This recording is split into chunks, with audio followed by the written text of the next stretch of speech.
What is up, YouTube? I'm Joe with Sports, and today we are back again with another video. So, I was recently watching some things on Netflix, and I recently finished the NFL Netflix collaboration Quarterback, and I just wanted to give my thoughts on how, I suppose, my perspective on the quarterback position and each of the three players featured in the show has changed. So first, let's start with the players. So we'll go from the least to the most successful. So obviously the least successful of the trio of quarterbacks who were featured on the show is Marcus Mariota, who failed to retain his starting job throughout the season. And after a promising start to the season, the Falcons crashed out of the playoff race, partly due to Mariota's poor play. And the thing about Mariota is you've got to respect his craft. He's a really hardworking guy. You can constantly see him working on his knowledge of the playbook and his recognition of the field. In the show, you can see just how hard he's working. And it's really unfortunate and it's really saddening when you see that just isn't translating on the field for him. And I think that might be because of a couple of reasons. So the first reason that I think Mariota hasn't been successful is the fact that he's never really been given his bread and butter offensive scheme that he succeeded with so much in college. He won a Heisman in Oregon playing an up-tempo, pass-heavy spread attack where the defense could be gashed thin from all areas of the field. And I feel like he's never been given a chance to operate that kind of offense. Atlanta didn't really operate that way because they were a ground and pound offense, very heavy in rush attempts. And his previous starting area was Tennessee, where they were also a pro-style run-heavy squad. And I just feel like if Mariota had played in a system that would benefit him, maybe he could play better.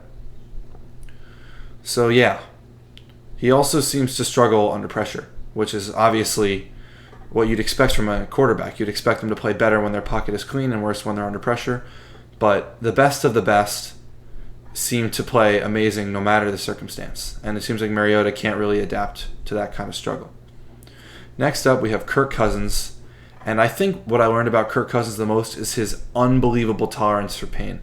This guy just gets walloped every single week, and somehow he gets up, he gets back in there, and he plays great every single week. He's honestly one of the toughest cookies I think we've ever seen play quarterback in the NFL, especially due to a circumstance where the Vikings offensive line is really horrendous, and they're dropping him back there 40, 50 times a game throwing the ball.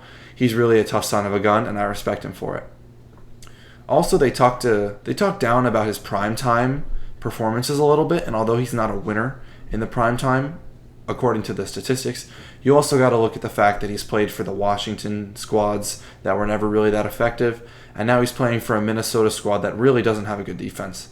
So even though they were successful in the regular season last year, you can view Kirk Cousins' whole career not as a primetime failure, but as one where he's managed to overcome tremendous obstacles on his path to succeed as an NFL quarterback. And lastly, we've got Mahomes, arguably even tougher than Kirk, which is saying a lot because, like I just said, Kirk is one of the toughest quarterbacks I think we've ever seen. Now that we know all this information about how he's toughed out these injuries each and every week. Mahomes quite literally rolled an ankle, should have been out for weeks, stayed in there, gutted it out against Jacksonville, got hurt again against Cincinnati, won the game anyway, stayed in the game, won the game anyway. Then in the Super Bowl against the Eagles, same business. Gets his ankle re-rolled, comes out in the second half like a man possessed, leads the Chiefs to touchdown after touchdown, and they win the Super Bowl. Honestly, we know this guy's talented. We know he's great. But that, I think, is the real separator between Mahomes and every other quarterback in the league. Not only does he want it, a lot of quarterbacks want it, but the thing that makes him different is he's willing to do whatever it takes to get it. We see how hard he works with the trainer, how hard he works in the film room, how he's making sure his body and mind are always at 110%. And you combine that with his unbelievable raw talent, and it's no wonder why this guy has the potential, in my opinion, to be the greatest quarterback to ever play the game. Well, that's what I think I learned about each passer from the show Quarterback.